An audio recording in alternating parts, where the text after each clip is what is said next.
बिस्मिल्लाहिर्रहमानिर्रहीम। भिंडी बनाने का जी आसान तरीका तुहानूं दसदे हां। अज असीं भिंडी बरीक कट ली आ, कढ़ाई च ऑयल पा के भिंडी पा दी है, इनू भुन लैने आ। ठीक है, ये असीं जी एक प्याज पाउणा ते 2 टमाटर पाउणे ने। ठीक है, भिंडी नूं असीं फ्राई करना चंगी तरह। पहले ऑयल थोड़ा जिहा असीं पाया है। ठीक है, एक प्याज असीं हुण कटना है, दरमियाने साइज़ का प्याज है जिहड़ा असीं कटना है। ठीक है, है जी असीं दरमियाने साइज़ का प्याज एक कट लिया है। ठीक हो गया, तो साडी भिंडी जिहड़ी आ फ्राई होने दे लागे आ गई है। ठीक है, भिंडी असीं बाहर कढ़ के इहदे च प्याज पा देना है। ठीक है, भिंडी असीं कढ़ ली आ, तो हुण असीं प्याज पावांगे इहदे च ते इहनूं फ्राई करांगे। प्याज नूं भुन लवांगे चंगी तरह।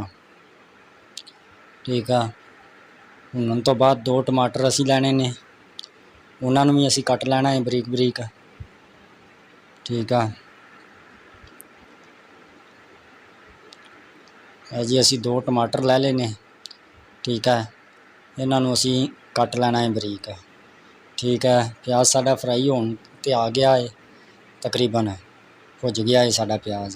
ठीक है, हुण असीं इहदे च टमाटर पाउणे आ जिहड़े 2 कट्टे ने। ਇਹ टमाटर असीं विच पा देने ने ते इस तो बाद मसाले असीं एक प्लेट च पा लेने।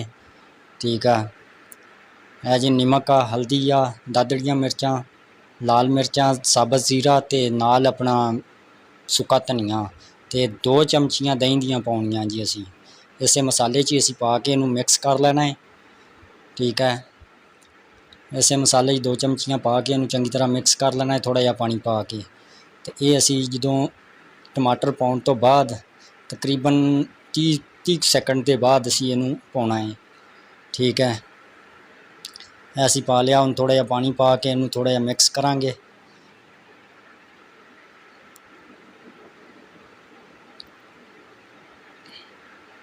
मिक्स करके ते असीं कढ़ाई च पावांगे इनू जी।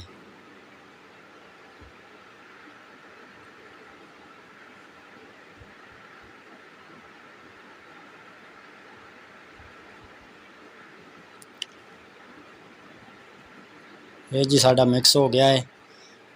ठीक है, इनू असीं हुण कढ़ाई दे विच पा देना है। टमाटर ते प्याज पाए ने, ये मसाले भी असीं सारे इकट्ठे ही पा देने ने। ठीक है, तो ये थोड़ा जिहा पानी पा के इनू तकरीबन 3 मिनट असीं दम लाउणा है। उस तो बाद ताकि टमाटर जिहड़े ने चंगी तरह गल जाण। ठीक है,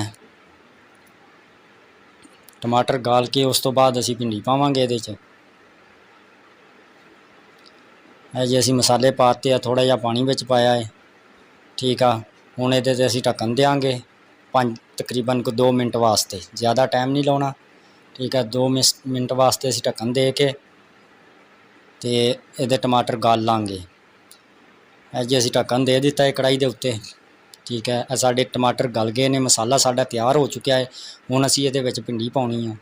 ठीक है, यह भिंडी पै गई है जी, तो सालन साडा तैयार हो गया है। ठीक है, अनोखे तरीके की भिंडी बनाई है जी अज असीं। ठीक है, चेक कर सकते हो जी, साडा सालन जिहड़ा है बिल्कुल तैयार है, खाण दे काबिल हो चुका है। ठीक है, असीं उत्तों बंद कर दिता है। ठीक है, हुण रोटी पकावांगे ते नाल इहदे खावांगे।